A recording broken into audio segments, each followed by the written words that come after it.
Hello. If you are considering a trip to New Zealand and in particular to the South Island, this is a video for you. So in 2022, we took our two boys on a campervan trip, and our trip was from Christchurch to Queenstown. We flew in from Auckland and picked up our campervan at the Christchurch airport.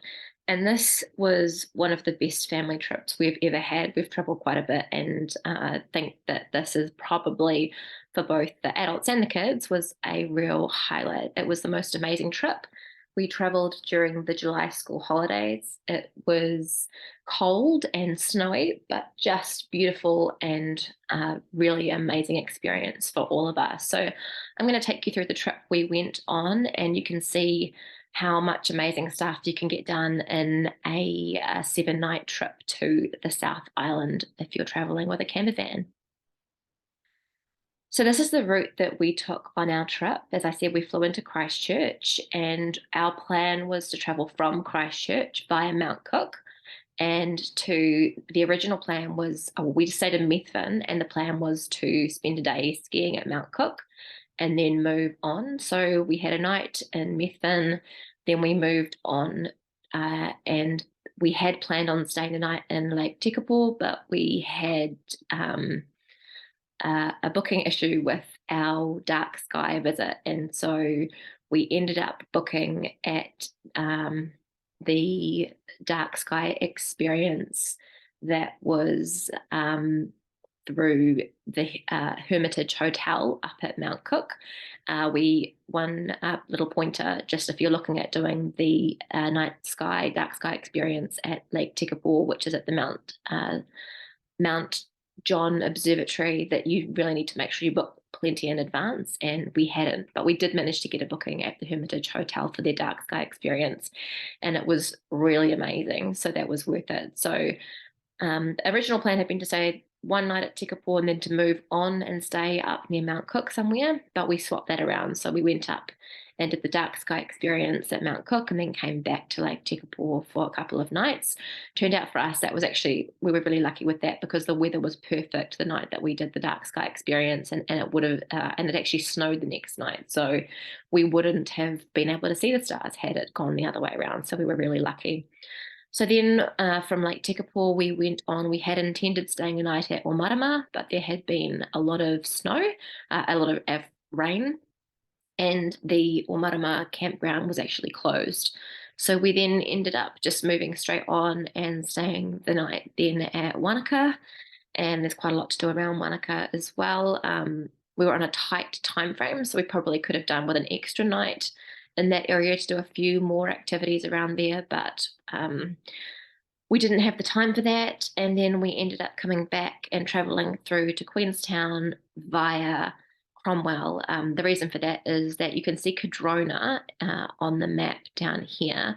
Cardrona is a popular ski field. There's also a really neat Spates Ale House pub there, but this road through here is closed to camper vans. The Cardrona Road, you can't take a camper van through there. So you have to come back and go around this longer way. So if you want to make it to the Cardrona ski field, which was something that we would have liked to have done, again, we probably would have camped up at Wanaka for maybe an extra night or two and allowed some time to have got a shuttle through from Wanaka through to Cardrona, or either, from Queenstown through to Cardrona perhaps, to enable us to get to the ski field. Arrowtown's another really nice little place to visit. And then, through to Queenstown. And there's so many things to do in Queenstown. So if you have a bit more time than we had, then really you ideally have a few more days in Queenstown as well. So that was the route that we took. And I'll go through and tell you a bit more about the other things we did along our journey. So this was the camper van. We picked up a Britz camper van from Christchurch Airport. We pre-booked that, and it was a little pricey, but it was really, really worth it, I think, for the experience of traveling in the camper van. And you could stay anywhere. There's lots of freedom camping spots where you could have stayed. We had chosen to book in at a lot of different campgrounds. Often we stay at top 10 camping grounds just because they're really, really good campgrounds. We know we've sat at them all around New Zealand, and the facilities are really, really great. So it's just a well-known campground, and we know that what we're going to get when we're traveling around there. So that's good to know. The way we had the camper van that we had was one that was set out. It was a 6-berth camper van, but it worked out really well for us to have the 6-berth because it meant that we had enough space for so our boys had 2 separate sleeping spaces. So one ended up sleeping up here. We ended up using this one. We had thought that perhaps we could sleep 2 people up here and 2 people in the bed, so we didn't have to make this one up all the time. But it worked out quite well that the boys each had their own separate sleeping space. I think they slept quite well that way rather than having to share, or to have adults sort of split between the 2. So that was really good. This is just a little picture of us driving. So the seats in the main part in here, there are seat belts in, so you can sit around this table while you're driving and play cards, or the boys did some colouring in and that kind of thing. So that was quite good for keeping them entertained on the road, particularly where we had parts where the journey was quite long. A lot of driving gave them some things to do on the road. So here's some pictures of us on the way. Now this is one I wanted to mention too. This was looking out towards Mount Cook. The reason I put this photograph in is because we made a bit of a mistake with Mount Cook. So one thing that we had wanted to do was to take the boys up Mount Cook and perhaps spend some time, sledding or skiing. But what we didn't realize, this is a lesson in reading the fine print on the campervan contract, was that you can't take the camper vans on ski roads, ski access roads. Even like this one here, it seemed like a perfectly safe road to take the camper van on. It was just a fairly flat road, no snow or anything when we were there on that particular road, and the car park at the bottom, would have been perfectly safe. But the rules of the hire are that you can't take the camper van on ski access roads, and so this was us looking in the direction of where we would have gone to go on Mount Cook, but we didn't realise till we hit that road that the camper van on the GPS had a thing pop up and tell us you're not allowed on this road. So we had to turn around, and disappointed boys that day. So if we had been a bit more organised, we could have actually got a shuttle again from Mount Cook village up to the mountain that day, but we were a little bit late in leaving. So, by the time we'd actually gone up to the access road and then back to Mount Cook village, we had actually missed the shuttle to go up the mountain that day. So that was a bit of a shame, but we still, as you'll see later on, got to see plenty of snow, and the boys got plenty of opportunities to play in the snow. So just something for you to be aware of. And then, of course, as we're driving, there was just the most amazing scenery, the beautiful white snowy mountains. So lots of places where you can stop and take photographs, and really awe-inspiring scenery on the trip. This is just another one of us traveling, again, looking out that window, some amazing scenery, nice big window. It was really nice to sit there with the kids and be able to look out that window and see all the amazing scenery as we were traveling around. So this was us on our way towards Mount Cook. We stopped at Lake Tekapo. There is just the most amazing scenery. We had a beautiful sunny day that day, as you can see. It was very crisp and cold, but just picture postcard views. And this is just on the side of the lake at Lake Tekapo. There's lots of people build these little rock sculptures, and the boys had a lot of fun building their own little rock sculptures here along the beach, and really nice, fun thing to do. And then from there, so this is Lake Tekapo. So as I said, we drove this. We had intended staying the night here, but because we wanted to do our dark sky experience, we actually ended up staying the night here at the Glen Tanner campground up here. Fabulous campground up here, and then up here at Mount Cook is where the dark sky experience was. So just another shot of us by the lake, the boys playing with the stones again, and just the absolutely amazing scenery. What a fantastic experience. So this is us heading out from Lake Tekapo, heading up towards Mount Cook. So this was just a point we stopped on the side of the road and had to take a few touristy photos because it was just such a spectacular view. And then this is us over at the Glen Tanner campground. Now, it was actually really, really quiet at this time of year. We just called them up and were able to book in a spot. There was a little bit of snow around, and that was, I think, the first real sort of decent amount of snow that the boys got to see on this trip and play with. So there were clumps of snow around the campground. They got to play with those. The facilities at this campground were really, really great. And yeah, just stunning scenery again in the campground. Here's our camper parked up. And yeah, it was a beautiful, we went for a sort of sunset walk and got some stunning photos as well. So then the next that night, we headed up to the Hermitage Hotel and did our dark sky experience. I don't have any photos of that, but I highly, highly recommend doing the dark sky experience. The one that we did through the Hermitage, we just went up to the Hermitage Hotel. They took us in vans and drove us out into a fairly dark space away from all of the lights of the village. And the star experience was just the most amazing thing I think I've ever seen in terms of stars. Just even with the naked eye, it was amazing. But they had telescopes and things there that you could use to see all sorts of different things, some planets, other constellations from really far away. They had hosts that were really experienced that told us all about it and what was going on. It was a late night for the kids, but it was well worth their late night for them to have that experience. And if you're going to do this one, we had sort of thought, well, maybe we could come from somewhere else. Maybe we could have stayed at Twizel or Lake Tekapo and driven up. But I would highly recommend staying somewhere up very close to the Hermitage because it is quite a drive and not one I'd really want to do in a camper van at night through here. So we didn't have very far to drive from the Hermitage Hotel back to the campground at Glen Tanner. And that was that was really, really good. So highly recommend that. They do take a photograph of you that is sort of like a slow shutter speed. So you get a fantastic photo of your family that you can download and keep with the beautiful starry skies. And as I mentioned, there is another one at the Mt John Observatory in Tekapo, but that one books out really far in advance. So you have to make sure you get onto that one as soon as possible. And ideally, you want a really clear night. So we have tried to do this before, and we missed out because of the clouds that night. So we were really lucky to have a really clear night that night.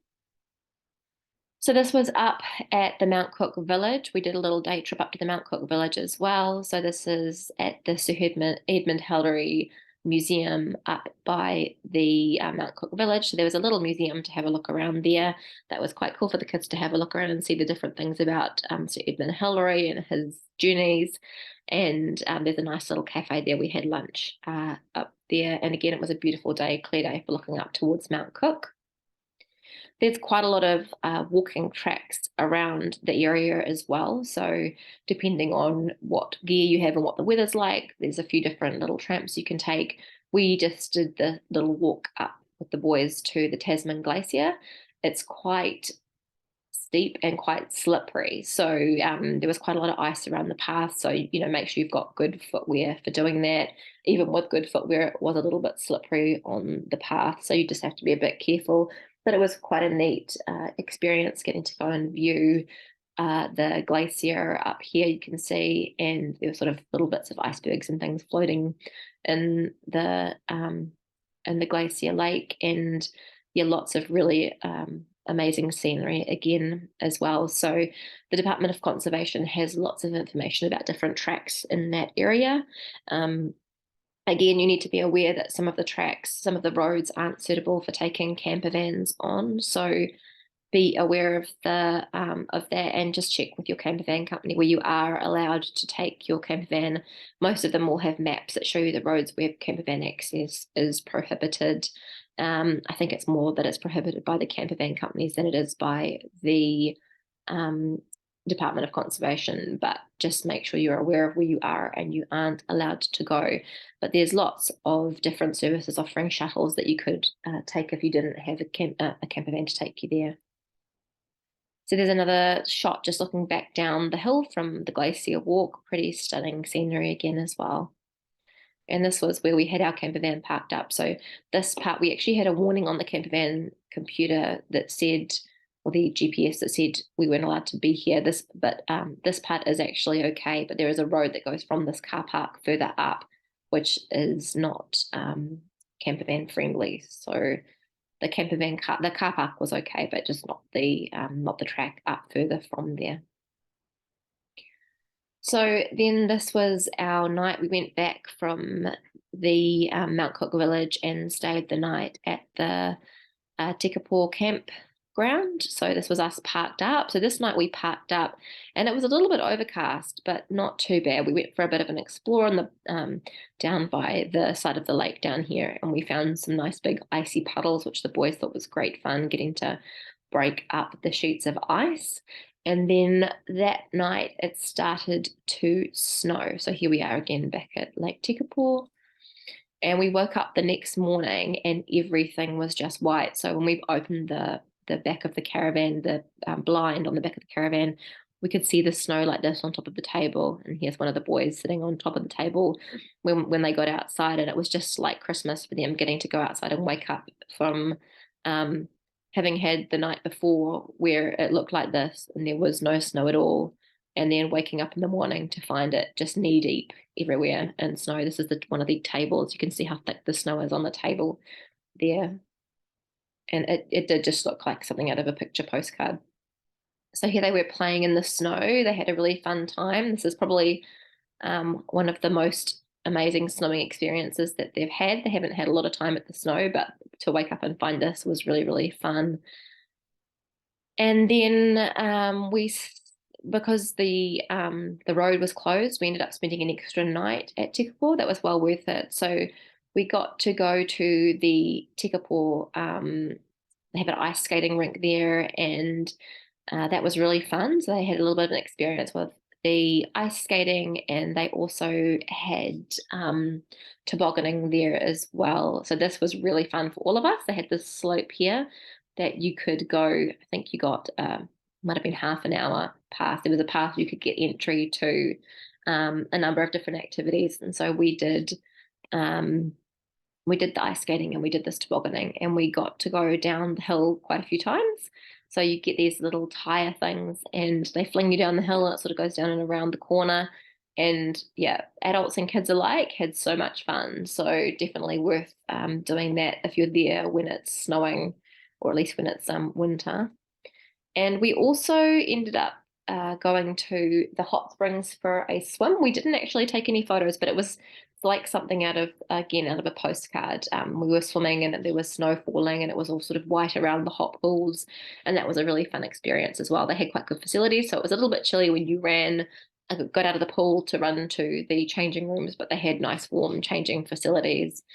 And then we had another night in Tekapo because the roads were all snowed in, and just gave us a bit more of an opportunity for the boys to play around in the snow. We found this, we didn't build this, but this was somebody else's snowman that the boys thought was super cool, but plenty of snow around. There's a nice little Foursquare in the town, little supermarket there. So we were going to go and get some carrots to make our own snowmen, but came across this one instead. So the boys thought that was really cool.